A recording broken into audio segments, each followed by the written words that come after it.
সকলোকে শ্ৰদ্ধা আৰু নমস্কাৰ জনাই অন্য এটা ভিডিঅ'লৈ আপোনালোকক সকলোকে স্বাগতম জনালোঁ। যিহেতু আজি মই বনাম পনীৰৰ চব্জি। আহকচোন বনাওঁগৈ। আৰু ইপিনে মই গেছত কেৰাহী বহাই দিলোঁ আৰু কেৰাহীত দি দিলোঁ তেল। কেৰাহী গৰম হোৱাৰ পিছত দি দিলোঁ অলপমান তেল। আৰু তেল যিহেতু অলপমানে দিছোঁ, বেছি দিয়া নাই। আৰু তেলখিনি এনেকুৱাকৈ ধুনীয়াকৈ মই মিলাই দিলোঁ। কেৰাহীটো মানে এনেকুৱাকৈ হিলাই দিলোঁ। আৰু তাৰপিছত এনেকুৱা প্ৰচেছত তাৰপিছত গোটেইখিনি কেৰাহীত তেলখিনি লাগি গ'ল। আৰু এতিয়া মই দি দিম, তেলখিনি গৰম হোৱাৰ পিছত দি দিম অলপমান হালধি। আৰু হালধি দি মেলি তাৰপিছত মই পনীৰ দি দিম। আৰু মই যিহেতু নিৰামিষ চব্জি বনালোঁ, মাছ বনালোঁ, যিকোনো বনালোঁ অলপমান হালধি দি দিওঁ। যিহেতু মাছ বনালে মাছবোৰ ফুটি থাকে, নুফুটিব। আৰু নিৰামিষ হ'লে ছিটিকি থাকে, সেইটো নিছিটিকিব। আৰু এনেকুৱা পাছত মই বনাওঁ, আপোনালোকে এবাৰ ট্ৰাই কৰি চাব পাৰে। আৰু এইপিনে দি দিলোঁ মই আৰু পনীৰ দি দিলোঁ হালধি ঢালি কিনি। আৰু হালধি ঢালি কিনি গোটেইখিনি পনীৰ এনেকুৱাকৈ মই দি দিম। আৰু এয়া মই দি আছোঁ পনীৰখিনি। আৰু পনীৰখিনি দি মেলি তাৰপিছত দি দিম, পনীৰখিনি দিয়া খতম হৈ গ'লে তাৰপিছত দি দিম সোৱাদ অনুসাৰে অলপমান নিমখ। এয়া মই দি দিলোঁ নিমখ। আৰু লগত দি দিম অলপমান হালধি। হালধি যিহেতু বেছি নিদিওঁ, পনীৰৰ লগত যিহেতু হালধি অলপমান বেছি দিলে পনীৰখিনি হালধিখিনি জ্বলি যাব পাৰে। জ্বলি গ'লে পনীৰ ভাজাখিনি বেয়া হৈ যাব পাৰে। সেইকাৰণে মই হালধি পৰিমাণ নিজৰ আন্দাজতে দিছোঁ।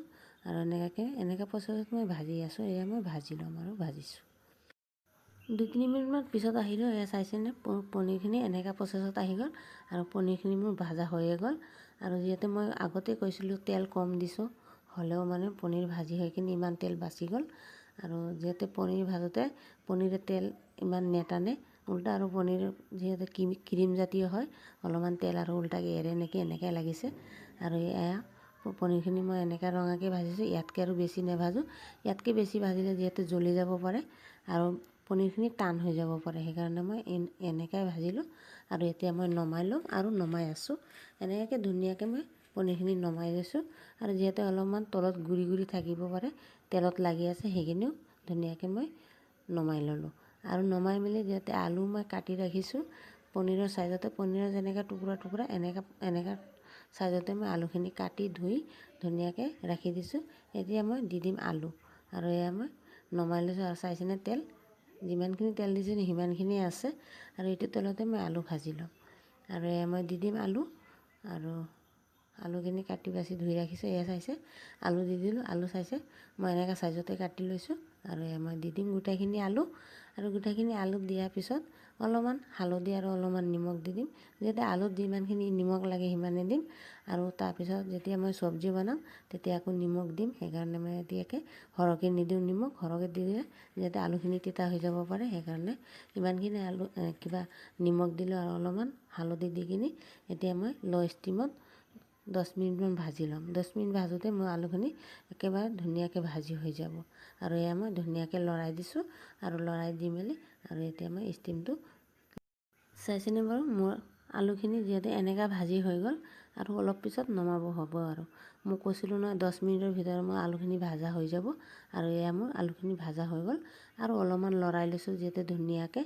আৰু আলু এনেকৈ ভাজি হৈ গ'ল। আৰু আলু যিহেতু আলুতো ইমান তেল লগা নাই, এইটো তেলতে মোৰ ভাজা হৈ গ'ল আলুখিনি। আৰু আলুখিনি যিহেতু আগতে ভাজি লৈছোঁ ধুনীয়াকৈ, জিকা দি দিলে আলুখিনি ভাজা নহ'ব। সেইকাৰণে মই আগতীয়াকৈ আলু ভাজি নমাই ল'ম। চাইছেনে বাৰু মোৰ আলু এতিয়া এনেকুৱা প্ৰচেছত আহি গ'ল। আৰু আলু নমাব হ'ল। আৰু মই এনেকৈ হেৰি কৰি কিনি চাইছোঁ বইল হৈছে নে নাই। বইল হৈ গৈছে, হ'লেও মানে অলপমান কম হৈছে, কিন্তু ভাজি হৈ গ'ল। আৰু যেতিয়া জিকাৰ লগত দি দিম, যিহেতু জিকাৰ পৰা পানী ওলায়, সেইটো পানীতে মোৰ আলুখিনিও বইল হৈ যাব। আৰু আলুখিনি আগতীয়াকৈ ভাজি ল'লে যাতে চব্জিৰ সোৱাদটো ভাল হয় আৰু খাবলৈ, যিহেতু নিমখ ভালকৈ সোমায়। আৰু এনেকুৱা প্ৰচেছতে মই আলুখিনি ভাজি আৰু নমাই ল'ম।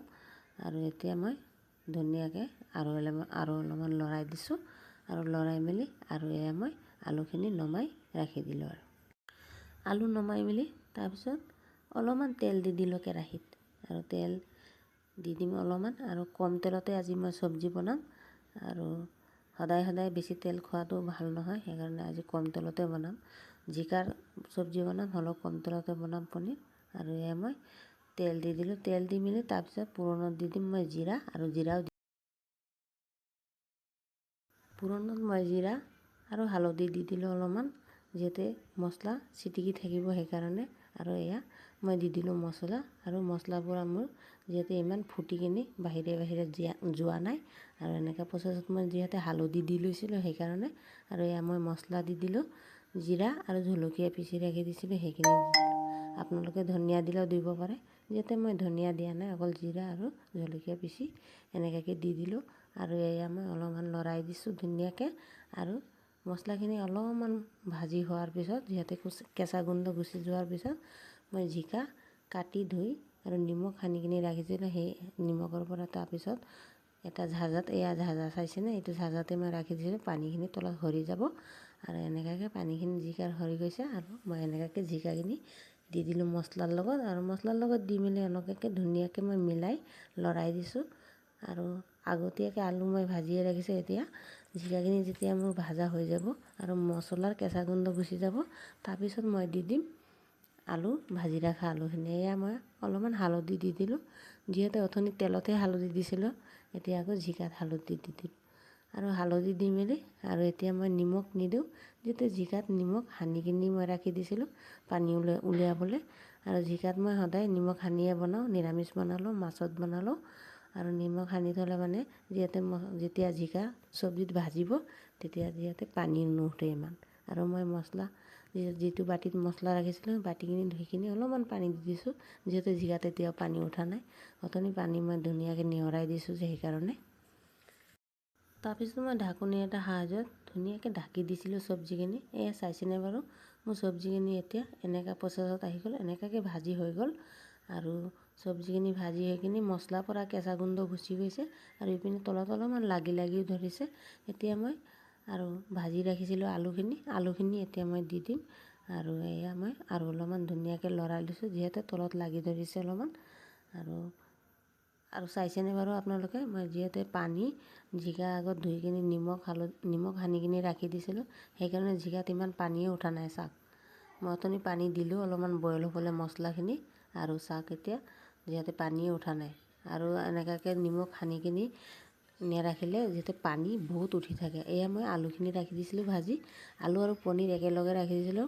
এতিয়া মই আলুখিনি দি দিম বাছি বাছি, আৰু পনীৰখিনি যিহেতু এক্সট্ৰাকৈ ৰাখি দিম, পিছত দিম অলপ পিছত। আৰু এয়া মই গোটেইখিনি আলু এনেকৈ দি দিলোঁ ভাজি ৰখা আলুখিনি। আৰু এনেকুৱাকৈ ধুনীয়াকৈ মই মিলাই দিছোঁ। আৰু মিলাই দি মেলি তাৰপিছত আকৌ ঢাকনি এটাৰ সাহায্যত ধুনীয়াকৈ ঢাকি আৰু ষ্টিমটো ল'ত ৰাখি দিম। আৰু 2-3 মিনিটমান পিছত আহিলোঁ, চাইছেনে মোৰ চব্জিখিনি। এতিয়া আৰু এবাৰ খুলি দিছোঁ, চব্জিৰ পৰা এনেকুৱা যিহেতু ভাজি হৈ মেলি আলুৰ লগত আৰু জিকাৰ লগত, আৰু এয়া তেল আহিছে এতিয়া আৰু মোৰ চব্জিখিনি যিহেতু 80% হৈ গ'ল। আৰু এতিয়া ইপিনে মই গৰম পানী বহাই দিম ঝোল দিবলৈ। আৰু চব্জিখিনি গোটেইখিনি ভাজা হৈ গ'ল, জিকাও ভাজা হৈ গ'ল, আৰু আলু যিহেতু অথনি ভাজা আছিলে, অলপমান বইল কম হৈছিলে, এতিয়া জিকাৰ পানীৰ লগতে পূৰা ভাজি হৈ গ'ল আলুখিনিও। আৰু এনেকুৱাকৈ মই ধুনীয়াকৈ মিলাই দিছোঁ এবাৰ। আৰু এয়া চাইছেনে, মই আলু এবাৰ চাইছোঁ এনেকুৱাকৈ বইল হৈছে নে, বইল হৈ গ'ল। আৰু এতিয়া আৰু এবাৰ ঢাকি দিলোঁ। চব্জি ঢাকনি খুলিছোঁ, এয়া চাইছে এতিয়া চব্জিখিনি কেনেকৈ প্ৰচেছ আহি গ'ল। অথনি কৈছিলোঁ 80% ভাজি হৈ গ'ল, এতিয়া মোৰ পূৰাকৈ 100% হৈ গ'ল আৰু ভাজি চব্জি। আৰু এতিয়া মই যিহেতু আলু অলপমান ধুনীয়াকৈ মই লৰাই, আৰু ইপিনে গৰম পানী বহাইছোঁ, গৰম পানীৰে দি দিম ঝোল। আৰু ঝোল দি মেলি তাৰপিছত আৰু 5 মিনিট বইল হ'ব দিম। আৰু তাৰপিছত মই যিহেতু নমাই ল'ম। আৰু এয়া মই গৰম পানী কৰি ৰাখিছিলোঁ, গৰম পানীৰে ঝোল দি দিলোঁ। আৰু আপোনালোকে সদায় গৰম পানীৰে ঝোল দিব, গৰম পানীৰে ঝোল দিলে যিহেতু চব্জিৰ টেষ্ট মৰি নাযায়।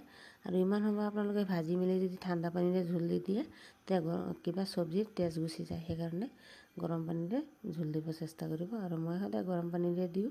আৰু যোনে জানেতো জানে, আৰু যোনে নাজানে সিহঁতে এনেকৈ গৰম পানীৰে দিব। আৰু নজনা মানুহনো কোনে আছে, আজিকালি চবেই জানে, হ'লেও মানে কৈছোঁ। আৰু যোনে নাজানে, তেতিয়া কোনোবা নাজানিলে এনেকৈ গৰম পানীৰে ঝোল দি দিব।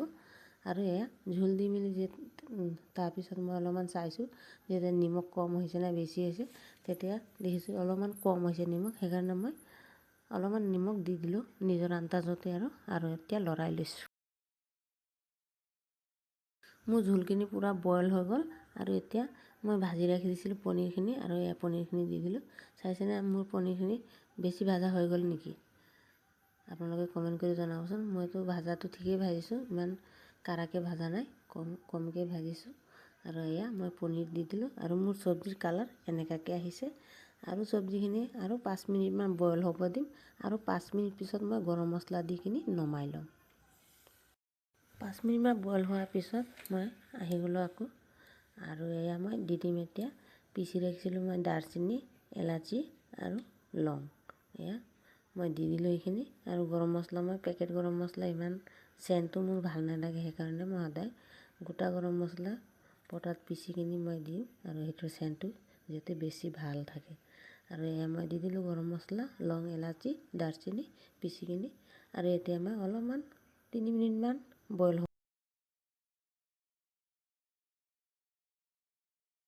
আৰু 5 মিনিটমান হৈ গ'ল যিহেতু বইল কৰা। আৰু এতিয়া মই নমাই ল'ম। গৰম মছলা দি কিনি 2-3 মিনিটমান আৰু বইল কৰি লৈছোঁ যিহেতু গৰম মছলা কেঁচা গোন্ধটো গুচি যাবলৈ। আৰু এতিয়া মই নমাই ল'ম আৰু এয়া মোৰ চব্জি হৈ গ'ল। আৰু ভিডিঅ'টো চাবলৈ সকলোলৈ অনুৰোধ থাকিলে ভিডিঅ'টো ভাল লাগিলে লাইক কৰিব, শ্বেয়াৰ কৰিব। আজিৰ ভিডিঅ'টো ইয়াতে শেষ কৰিলোঁ। আৰু ইপিনে মই মানুহজনক খাব দিছোঁ, খাই আছে। আৰু মই দি দিলোঁ পনীৰৰ চব্জি আৰু মৰা পাতৰ বৰা আৰু তিতাকেৰেলা ভাজি আৰু লগত ৰঙালাওৰ ফুলৰ বৰা আৰু আচাৰ আৰু এইবোৰে আৰু আজিৰ ভিডিঅ'টো ইয়াতে শেষ কৰিলোঁ। বাই।